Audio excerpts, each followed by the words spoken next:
तो जय हिंद प्यारे साथियों, स्वागत है आपका क्रैक एग्ज़ाम विद जतिन पर। तो दोस्तों, आज जैसा कि आप सभी जानते हैं, आज है 31 दिसंबर और आपके लिए सबसे बड़ी खुशखबरी की बात ये है कि योगी सरकार ने यानी भर्ती बोर्ड ने, पुलिस भर्ती बोर्ड ने यूपी पुलिस कांस्टेबल 2025 का आपका नोटिफिकेशन आज जारी कर दिया है। तो जितने भी हमारे प्यारे सिपाही, जितने भी सिपाही भाई हैं जो इंतज़ार कर रहे थे इस भर्ती का बेसब्री से, तो उनके लिए बहुत बड़ी खुशखबरी की बात है। तो इस वीडियो को जल्दी से लाइक कर दीजिए और हमारे चैनल को सब्सक्राइब कर दीजिए। तो आइए अब शुरू करते हैं पूरी भर्ती की प्रक्रिया, क्या है नोटिफिकेशन, क्या रहेगी आयु और कौन कौन से बच्चे इसमें फॉर्म डाल सकेंगे। तो सबसे पहले हम लोगों की जितनी भर्तियां आई हैं, तो दोस्तों हम लोगों की टोटल भर्तियां हैं 32,679 भर्तियां।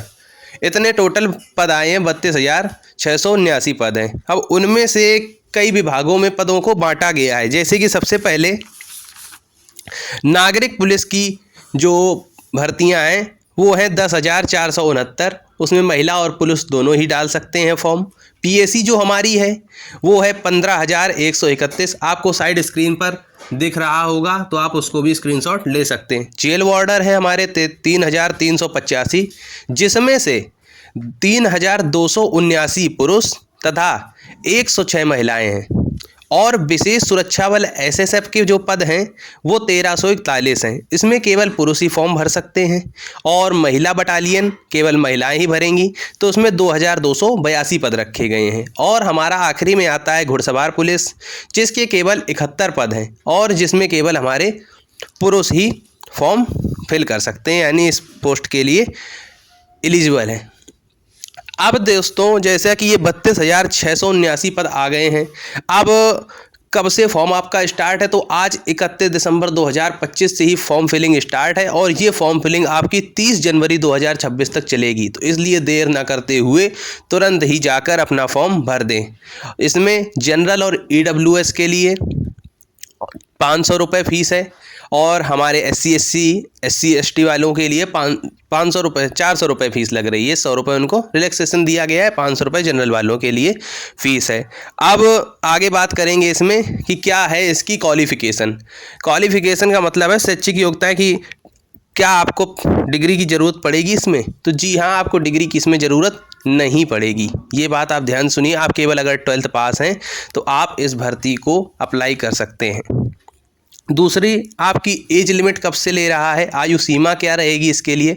तो आयु सीमा आपकी तय करी गई है 1/7/2025 से 1 जुलाई 2025 तक। जिनकी आयु 18 वर्ष हो गई है वो इस फॉर्म को भर सकते हैं। और जनरल ईडब्ल्यूएस के लिए हम लोगों की जो आयु सीमा रहती है, पुरुषों के लिए 18 से 22 रहती है और महिलाओं के लिए यह आयु सीमा 18 से 25 रहती है। तथा ओबीसी और SC/ST वालों को 5 वर्ष का रिलैक्सेशन दिया जाता है। इस बार आयु में छूट की तो बात कुछ करी नहीं गई है, पर हम लोग इस पर ट्विटर कैंपेन करके रिलैक्सेशन लेने की कोशिश करेंगे। अब क्या रहता है एग्ज़ाम पैटर्न, कैसा एग्ज़ाम आता है, कितने समय का रहता है, तो उस पर भी हम लोग अब चर्चा कर लेते हैं। तो जैसा कि आप सभी को स्क्रीन पर दिखाई दे रहा है, एग्ज़ाम हम लोगों का रहता है पहला रिटन एग्ज़ाम, फिर इसके बाद हम लोगों का होता है DVPST यानी डॉक्यूमेंट वेरिफिकेशन, और कुछ हम लोगों के शारीरिक मापदंड होते हैं। फिर तीसरा जो आपका पड़ाव रहता है वो रहता है फिजिकल एफिशिएंसी टेस्ट यानी शारीरिक परीक्षण। तो फिजिकल एफिशिएंसी टेस्ट क्या होता है? इसमें आपको दौड़ कराई जाएगी, जो पुरुषों के लिए 25 मिनट में 2.5 किलोमीटर और महिलाओं के लिए हमारी 14 मिनट में 2.4 किलोमीटर रहती है। पुरुषों के लिए मैं गलत बोल गया, 2.5 किलोमीटर नहीं, 4800 मीटर यानी 4 किलोमीटर और 800 मीटर 25 मिनट में रहती है। तो ये आपको ध्यान से देख लेना है। इसके बाद परीक्षा पैटर्न क्या रहता है? तो परीक्षा जैसे पहले होता था वैसे ही सेम है, इसमें कोई बदलाव नहीं किया गया है। सेम OMR बेस्ड परीक्षा होगी आपकी, लिखित पेपर होगा, गोले भरने होंगे आपको OMR पर, और समय आपको मिलेगा 2 घंटे। 2 घंटे समय मिलेगा। प्रश्न रहेंगे आपके 150 प्रश्न, जिसमें से आपको यहाँ दिखाई दे रहा होगा कि GK, हिंदी, मैथ्स और रीजनिंग, ये 4 सब्जेक्ट आपके आएंगे। इसमें क्वेश्चन कोई पर्टिकुलर पैटर्न पे नहीं आते हैं, जैसा कि 10 क्वेश्चन इससे आने ही है, कभी कभार कुछ ज़्यादा कुछ कम हो जाते हैं। जैसे जीके से 38 क्वेश्चन, हिंदी से 37, मैथ से 32 से 22 से 25 क्वेश्चन और रीजनिंग से 50 से 53 क्वेश्चन, कुछ ऐसा आता है। तो कुल मिलाकर आपका 150 प्रश्न रहते हैं और 300 नंबर का आपका पेपर रहता है। अब ये सब होने के बाद जो हम लोगों का नंबर आता है वो शारीरिक मानक परीक्षण का नंबर आता है। तो इसमें क्या रहता है, इसमें हाइट कितनी मांगते हैं। तो जनरल ओबीसी और एससी वालों के लिए 168 सेंटीमीटर हाइट रहती है और एसटी वालों के लिए 160 सेंटीमीटर, पुरुषों की बात कर रहा हूँ मैं। अब महिलाओं पर आते हैं। तो महिलाओं में जनरल ओबीसी और एससी वालों के लिए 152 सेंटीमीटर हाइट और एसटी वालों के लिए 147 सेंटीमीटर हाइट रहती है।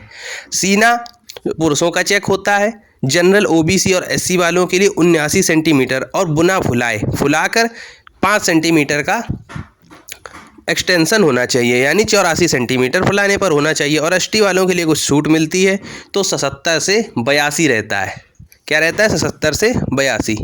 तो ये पूरी हो गई प्रक्रिया। तो इस बार मेन आपको जो बात बतानी थी वो ये है कि निगेटिव मार्किंग जो आपकी होती थी पहले, इससे पहले पुलिस भर्ती की सभी परीक्षाओं में निगेटिव मार्किंग थी, तो अब आपकी निगेटिव मार्किंग हटा दी गई है। अर्थात आपकी परीक्षा अब यूपीएसआई की तरह ही होगी, उसमें भी निगेटिव मार्किंग नहीं होती, तो इसमें भी नहीं होगी।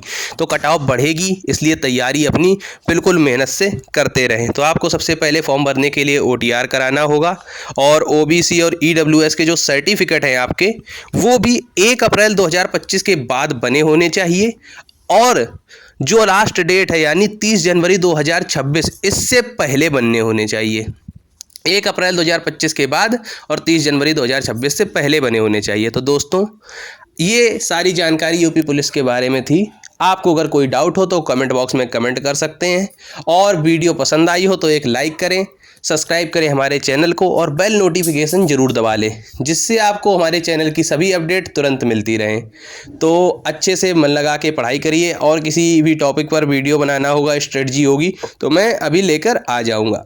धन्यवाद। जय हिंद।